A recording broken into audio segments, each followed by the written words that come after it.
Hello and welcome back to the channel. Now, if you don't know, I am a huge fan of Magic the Gathering. I go and play Magic every Friday, and I have tons of EDH decks that I'd love to show off. So I decided to make a little series that's going to be somewhere in between a deck tech and just showing off what I have to show off some of my favorite decks. The first deck that I wanted to show off for this series is one that I am the most proud of, which is Ayara First of Locthwain. Now, where a lot of my decks are generally really big and flashy and do crazy things, Ayara was the first deck that I made that did very small, intricate, fiddly little bits that made incremental value over the course of a game. So first off, why did I make Ayara? Ayara is a mono black commander for 3 black pips. She says whenever her or another black creature enters the battlefield under your control, each opponent loses 1 life and you gain 1 life. She can also tap and sacrifice another black creature for you to draw a card. So she's very focused around aristocrats. She also likes turning creatures into other forms of resources like life and card advantage. So why did I actually build Ayara? Well, I was looking into making a deck all about draining out the table for life. I was looking at some Ortsov and some Mardu commanders, but I couldn't really find a commander that was just right, so I decided to stick to Ayara, even though it was mono black and I was losing out on a couple of other colors. The deck went a little bit more Aristocrats focused than I would have liked, but it's still an awesome deck and I'm really proud of it. So, what does this deck actually do? Well, it has 3 main things. First of all, there's Aristocrats. There's tons of turning creatures into life drain for my opponents. There's also Drain, the main focus of the deck. I want my opponents to lose as much life as possible. And then there are a lot of small fiddly bits. So tons of creatures that I can sacrifice for value, bring back to trigger Ayara, and just keep doing it again and again. So I boiled the deck down into a couple of main types of cards. So first are the Aristocrats. These are all cards that make my opponents lose life whenever a creature dies. So I have 4 creature Aristocrats in the deck. These are Married at Apprentice, Vran, Blood Artist, and Zulapar Cutthroat. They're all amazing since they trigger Ayara when they enter for a little bit of extra drain. I especially like Vran since he drains each opponent like Zulapar Cutthroat does, and drains for twice as much life as the others. I also have some non-creature aristocrats like Meathook Massacre and Bastard of Remembrance, which work great, but they don't trigger Ayara. Notice how Bastard of Remembrance makes a white creature token, which doesn't trigger Ayara. I also have Feudal Room in here, which works the same way with an extra top end with Awakening Hall. Of course, with any good Aristocrats deck, you also need some creatures to sacrifice. That comes in a couple of different forms in this deck. First, there are cards that can activate abilities to come back from the graveyard, like Cult Conscript, Haunt of the Dead Marshes, Reassembling Skeleton.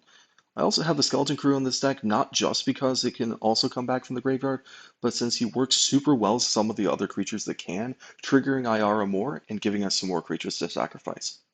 We also have a couple of other creatures that can come back in different ways, like Bloodghast, Nether Trader, and Oathsworn Vampire, that can come back whenever we play a land, sacrifice another creature, and gain life, respectively.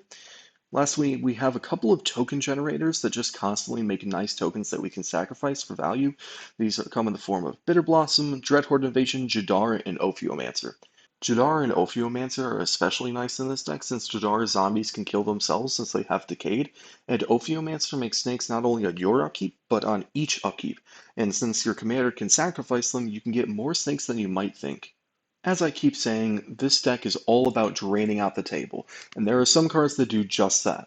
First, there are a couple of life loss doublers in the deck, like Archfiend of Despair, Wound Reflection, and Bloodletter of Aclazots, each one drastically increasing how much life our opponents are going to lose. Next, we have a couple of cards that take huge chunks of life from our opponents. These cards can easily make our opponents lose 10, 20, or even 30 life at a time. Gary is a classic drain card. Abhorrent Overlord is great as it acts pretty much like a second Gary with our commander. Plague of Vermin can easily win the game right away, and Exsanguinate is one of my personal favorites. We also have Marauding Blight Priest and Starscape Cleric in the deck. These can make huge differences in the game and are absolute powerhouses.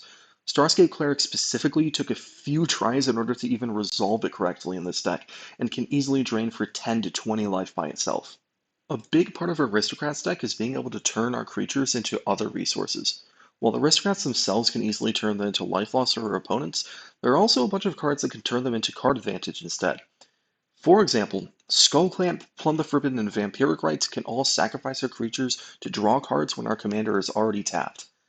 There's also a bunch of cards that work well with sacrificing creatures, like Dark Prophecy, Grim Horospex, Midnight Reaper, and Morbid Opportunist, which will all draw us cards as we sacrifice our creatures. Finally, we have a couple of cards that don't really fit into these categories, but still work amazing in this deck.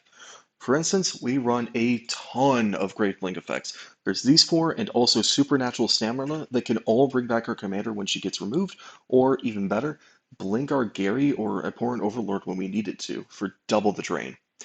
We also run a very robust and iconic mono black removal package in this deck, with some classics like Go for the Throat and Doomblade, alongside some of my favorites like Snuff Out and Dismember.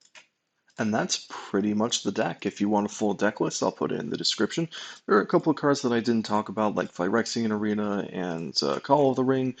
There's also a couple of fun cards that I threw in there, like Rottenmouth Viper, Dread Presence, that are just a ton of fun. There are also a lot of cards that I'm debating putting in here. Hell's Caretaker can help bring stuff back, and I have plenty of creatures to sacrifice to it. Shriekmaw is fantastic removal that can trigger Ayara, and I can even use to sacrifice to Ayara to draw more cards. There's also a bunch of nice removable cards like Terror, Withering Torment, Malicious Affliction, and Final Vengeance that are great for the deck. I'm also considering a couple of other cards like Warlock Class, Ghoulish Procession, Meathook Massacre that would just slot in really nice, but other than that, that's pretty much everything. If you have any suggestions or any ideas, any thoughts about the deck, let me know in the comments. But other than that, thank you for watching.